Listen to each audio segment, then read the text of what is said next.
Hello traders, now we go to the part 2 section, whereby the part 1 section is whereby I've covered the martingale, stop loss, take profit and count. Now we go to the auto switching part. Auto switching basically means to switch from one side to the other part. It could be in terms of it could be used in several dimensions, like it could be used in some things like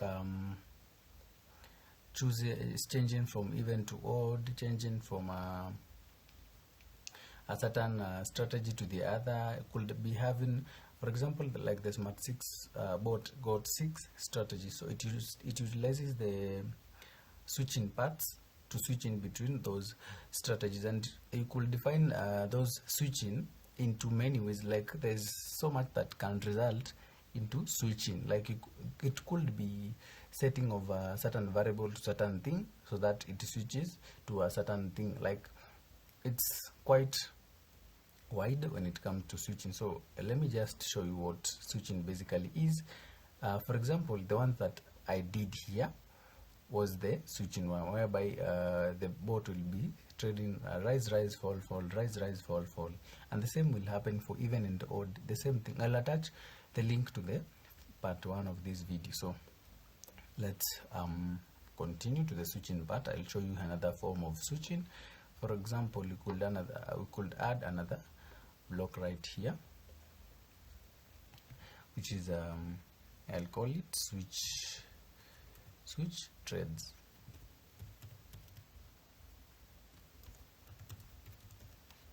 You could call it switch strategy, whatever you want to call the switch node. I'll call it like a node whereby it will be switching in between. So for example, I'll set this node to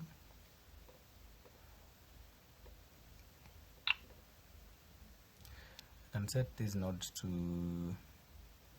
switch trades to true.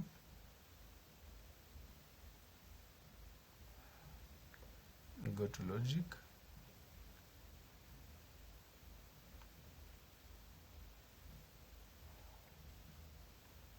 just pick this block like that, set it to true. So and then you come here. So if switch trades is equals to true,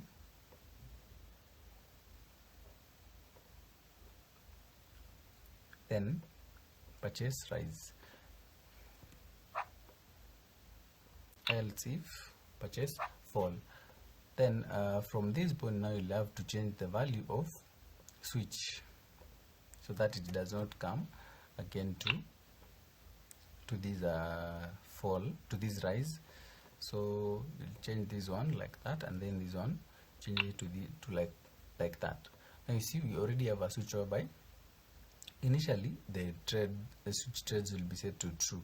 It could be a value, it could be 1, 2, 3, 4, whatever. It could be this true, false, boolean. I call it like a boolean or something.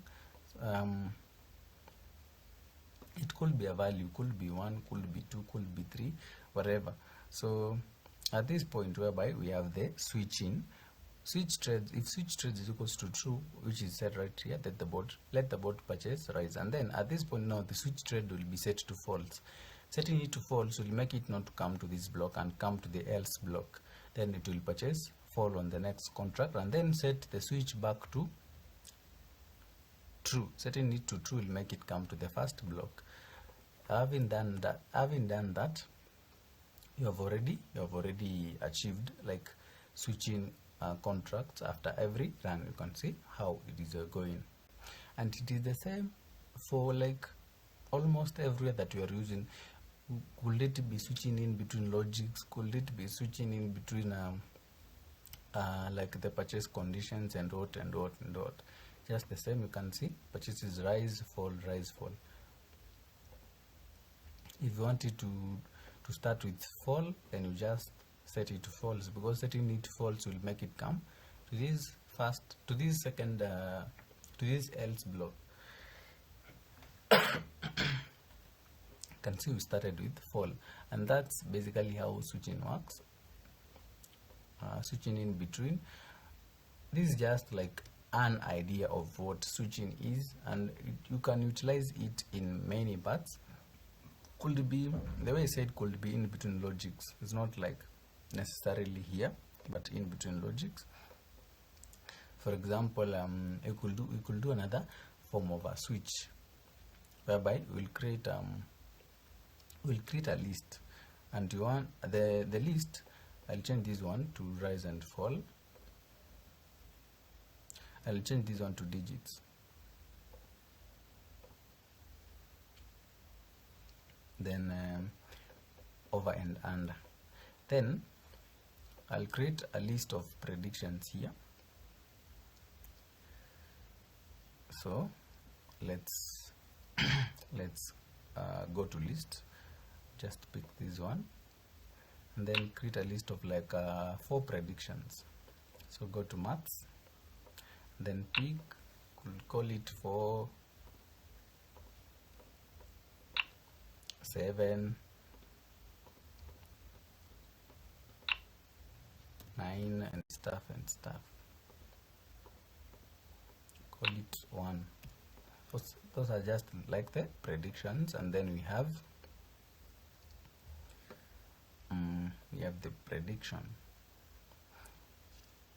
You can create a variable for the prediction, or you just leave it like that, without a variable for the prediction. And then we need to have how we'll iterate or choose values in this list. Remember, values are in an array. They have like indexes, and in Blocky, this language used here, the first value here is the index number 1, number 2, number 3, number 4.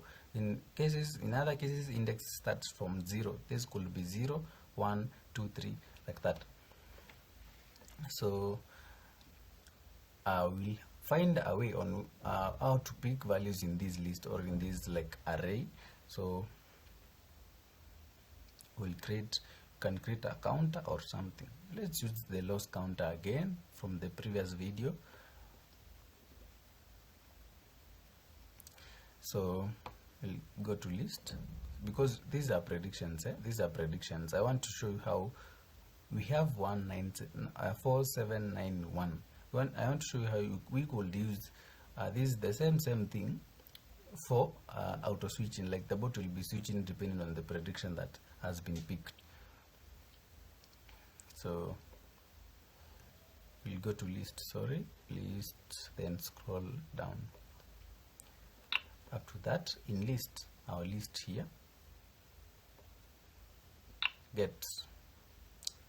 we need to get the loss count. Let me just pick this block. Now whatever value is held by the loss count here could be 1, could be 3, could be 4, at most 4, because as I told you, like we have indexes 1, 2, 3, 4. So the the highest value that the loss count could be is just 4, otherwise it will give you an error. So this block will return the in position, the assuming here it's 3 or 1 or whatever value it is. If it's 1, this block will return this value. If this one gives 2, this block will return this value, and then 3, 4, like that. So after we have that, we need something to reset our loss count. Remember, the loss count could go over and over and over and over. So logic, we'll attach it right there. Then logic, like that. Then we have if loss count is greater than 4, because the maximum value for the loss count could just be 4. If it's greater than 4, then reset loss count to 1. Don't reset it to 0, reset it to 1. We have no 0 index right here, so when you set it to 0, at this point it will give you an error. So yeah, after we do that, already we got the prediction set from this list. Then after setting the prediction right here, we need to find out a way of how the prediction remember we have 9. We cannot have over 9. Over 9 will give you an error. Yeah, so we'll come here to the purchase conditions, and then we'll use the same block. Let me just delete this switch.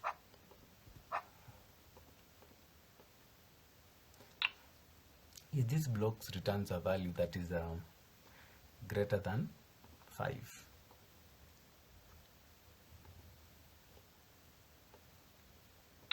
that is greater than 5, it will purchase and. So means that if this block will purchase give a value that is less than 5, then it will purchase over.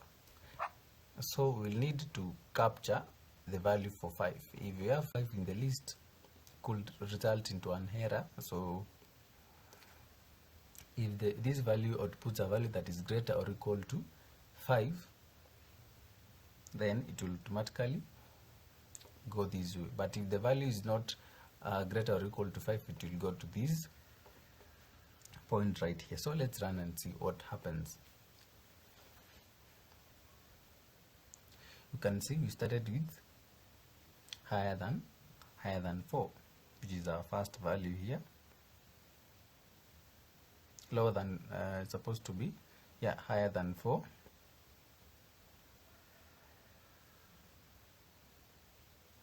Let me just check it out if it's set correctly.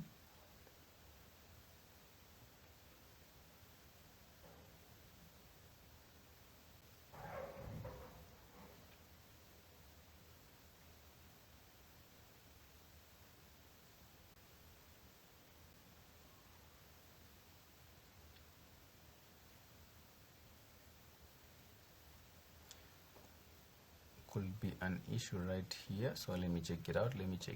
Because strictly higher than 4, that's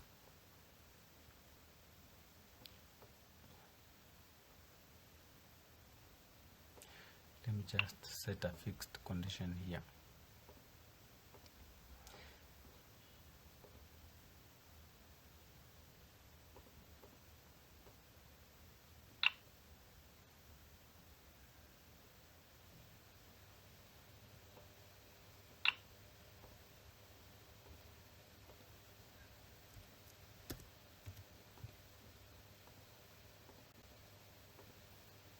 Let's see.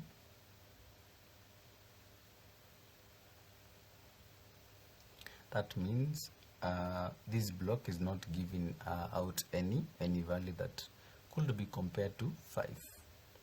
Right here you can see. You'll know the block that is having a problem when you see these bluish glow on that block.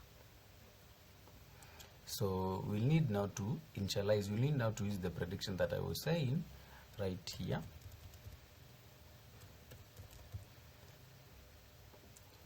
Then set prediction to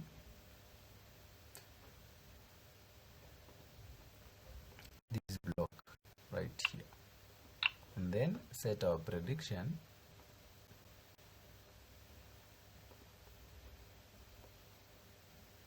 right there, and then use this prediction here.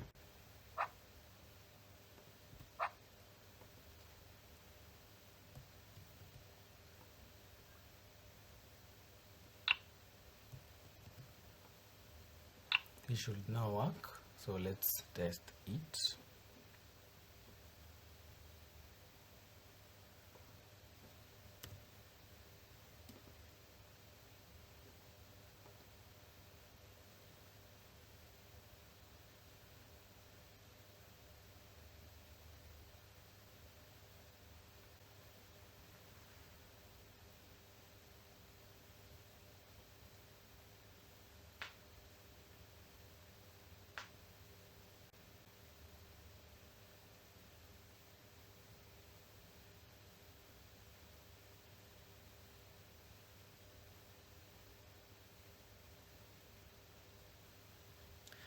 You can see it's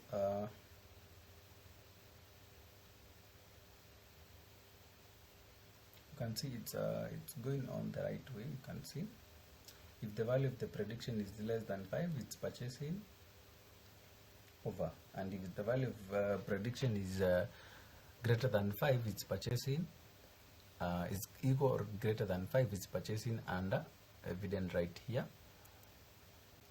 and it's going through. That's how the auto switching that I was saying about these values that we have set on this list, they will determine on what direction or what contract the bot will purchase. You can see how it is going. Even our first setup was just right. It's just that I had not closely monitored the journal part, so it was right. Our first one, whereby we had no prediction right here. Let me just return it to how it was. This one, and then this one right here.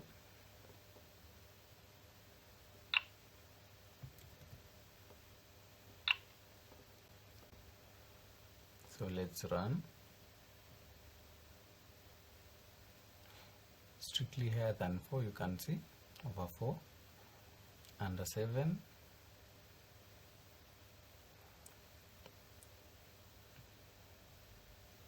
higher than 1, higher than 4. Like it will purchase based on this list, but the same list will be used to determine what direction the bot takes. It could be over, it could be under. Just like I said, the auto switching can be used across so many fields. Like it could be used in prediction, in logics, in whatever part that you want, and it could be used maybe to randomize your stuff, like to try and escape maybe the deriv system and stuff. And it's quite simple because if you add something here, assuming you add 5, and then you increase this one also to 5, because the list has also increased. If you want it to be automatically capturing this length, then you just go to list,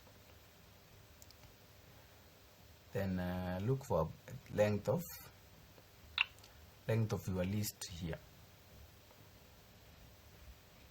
That means it will automatically capture your length here and reset the value of loss count. Remember, the loss count is like the one we are using to take the value on this list. So we don't want it to exceed the length of our list, because it will give you an error, because it will pick a value that does not exist in that index on your array. So yeah, so we need to reset it to the initial first index. So at this point, whenever you add something here, it will automatically pick your list is no longer, and now it will use your predictions as they follow each other in this list.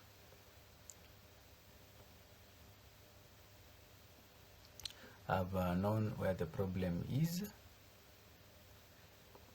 The problem is we are using this before this block.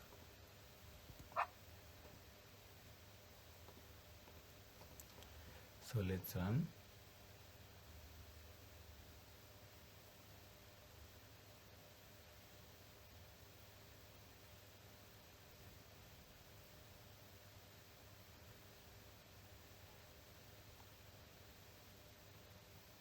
Yeah, you can see like how it is doing. So the next thing that we are going to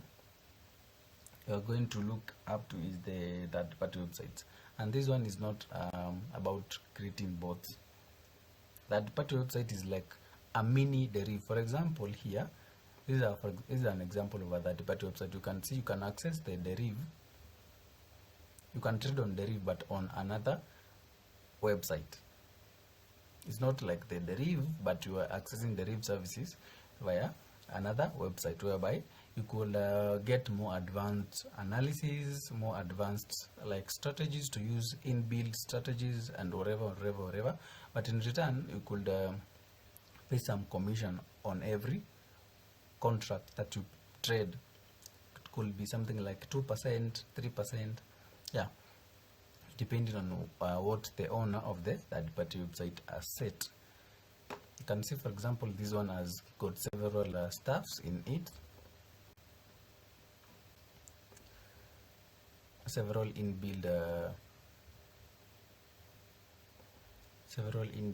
strategies you can see, and stuff. Could analyze and stuff. This is a binary tool if anyone could be interested in it.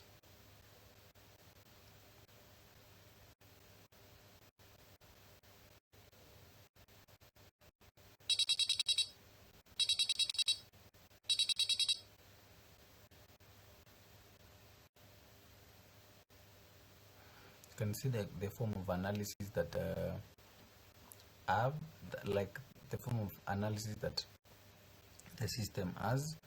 So this is the third-party website, an example of third-party website that people are asking me to show how to build such.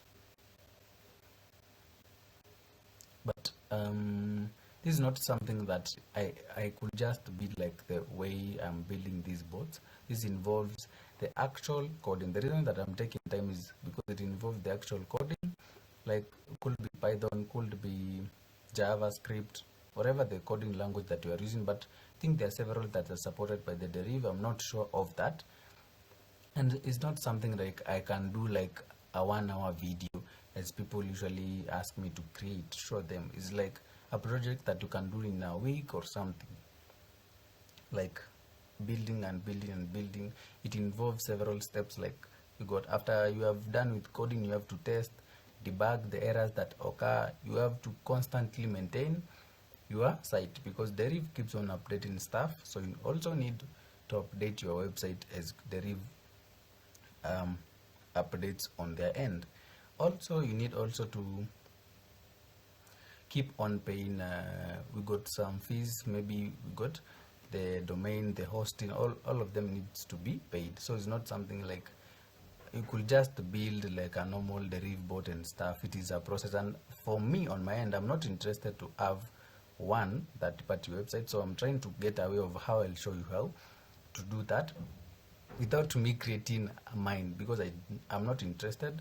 Because when you build something that you're not generating any revenue from it, then that's not good business, because there are so many. The third-party websites are so much, and you have to constantly beat the other developers for you to have maybe clients using your website. Like, yeah, it's a lot, but at some time I'll have to show you how to create one.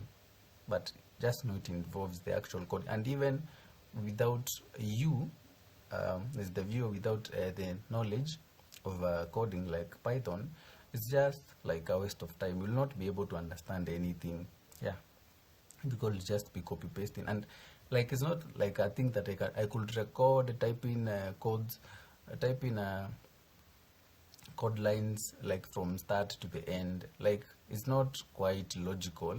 For like, maybe I explain the steps, you'll do this, you'll do this, you'll do this, you'll do this, you'll do this, but without the coding knowledge, basically you'll not have helped you. You could do the deriv API. We have the deriv. If you go to deriv API or something, you will just see, and they have API documentation so that you can just follow up and understand. You could see deriv API. Then here they explain how you will start building, you can see, and stuff.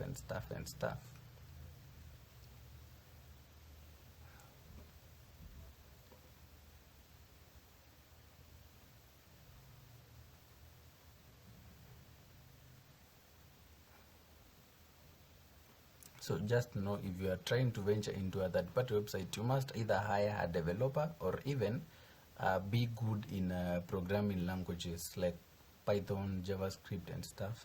I'm not sure of the languages that they support. but you should also learn the API documentation right here. You come go through all of it. You'll be able to understand how it works, how that party website works, and how they interact with the deriv itself and stuff. Yeah, so it's like a long process. It's not like something for 1 hour video or 30 minutes video. Could take a day, a next day, a week, building, and depends on the features that you want, because each and every feature that you see here, these are codes. Like, you must write these codes. It's not like you just drag and drop like the deriv bot. Is not like that. You see all of these are like actual codes, like you are writing. You can see copy trading and stuff. Yeah, so about that party website, maybe someday I will. I'm not sure of that, because I'm trying to get away of how I'll do it. Is quite a long stuff to build. Maybe I do like a series. Step 1 we do this and this and this, then the next step we do this and this and this. Yeah, I'll figure out, and then I'll show you how to create one. But meantime, go through the API documentation, and we got even AIs that can help you build such. But you also need to have a coding know-how, because when the AI fumbles, you'll not be able to even know what's going on, what's happening. You got also the entry on every tick. The same thing, normal deriv bot, you can never achieve that. This one, you can never achieve that. You need a third-party website to be able to do that, because at that point, as I said, you can access more advanced strategies, whereby it does not wait for contract to settle. It places contract on every tick. That, like, when a contract is still open, another contract is placed, like that could which you could manage on a third-party websites, not on the normal deriv. The normal deriv does not have that. The only block that deriv has that is executed on every tick is just this block. This block is executed on every tick, and contents right here are executed on every tick, unless you cannot have a purchase condition in here. It will not work. You can see. So technically on deriv bot, you cannot have such that is trading on every tick, no, unless you have a third-party website. And even on third-party websites, for example, this one, I think, like, it's a custom-made tool. You can see, like a complete tool. You need to know how to code, not just wake up and just think like it's a direct bot. No. And the other thing, it's bulk trades. Same thing, like as I said, same thing. If you want bulk trades, or third-party website is the only one that is capable of doing the same. Deriv direct bot does not support the bulk trades and stuff. That's why Deriv introduced the third-party websites. They can help you have more advanced strategies as compared to what they offer. And building bulk trades is just the same as, for example, if you're placing 10 contracts on every tick. This is the thing that I want you to 10 contracts at the same time. Remember, if you are using $1 for one trade, it will use $10. It will not use $1 for the 10 trades. No, it does not happen like that. It will use $10 for the 10 trades. So, assuming it's something like differs. So, if the exit, you are differing digit 2. If the entry point if the exit point is not 2, then you win all the 10 contracts.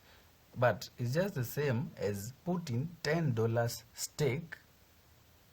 $10 stake, one single run. The payout will be just the same. And then if you lose the whole $10. If you lose on the bulk trades, remember the exit point is just the same. Like, if it's differs digit 2, and then you place 10 contracts on the same differs digit 2, if the the exit point is 2, then you lose all the 10 contracts. I don't know if that's, I think that's why maybe deriv did not figure out doing such a thing, because it's just the same as doing the huge stake that is being taken by the 10 contracts, doing it in a single run. Like if it's $100, you are doing 10 trades of $10, then that's $100. Then it's the same as placing $100 in a single run. The output will be if you lose, you lose the $100. If you win, you win the payout that is set. There's nothing special about bulk trades and stuff. There's just the fanciness of placing many contracts or having like 70 wins. That's just like 7 runs on normal. 70 wins is just like 70 wins placing on 10 bulk trades. That's like 7 runs on the normal trading, like 1, 2, 3, 4, 5, 6, 7. That is placing the same stake, like just the same thing. And that can also be achieved on the third-party websites. Normal deriv does not support that one. So those are like limiting for me to show, because I do not have a third-party website. Me, for myself, I don't have any. But on a binary tool, I think you can have the bulk. You can have the bulk purchases right here. You can see, you can enable. Once you enable, and then you set your bulk trades number that you want, could be 10. So means that every run it will put on 10 trades. So let's try it out.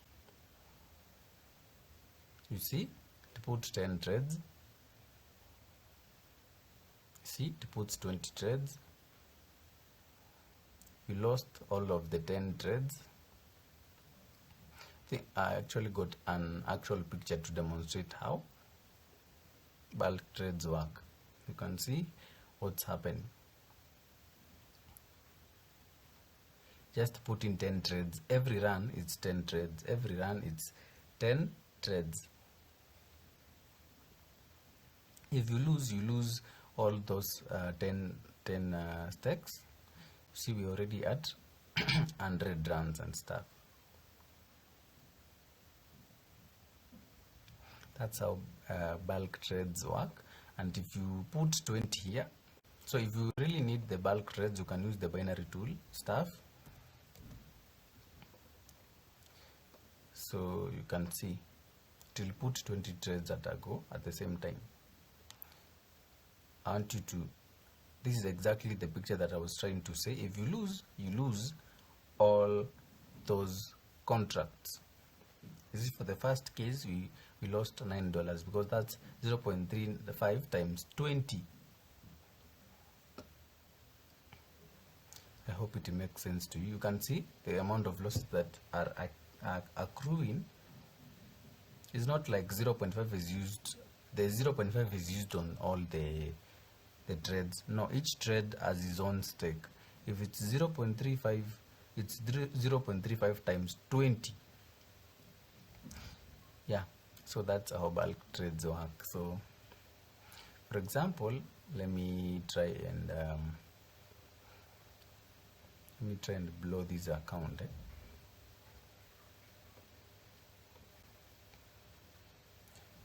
Or we could try something like $1,000. Let me just try and see if it will work.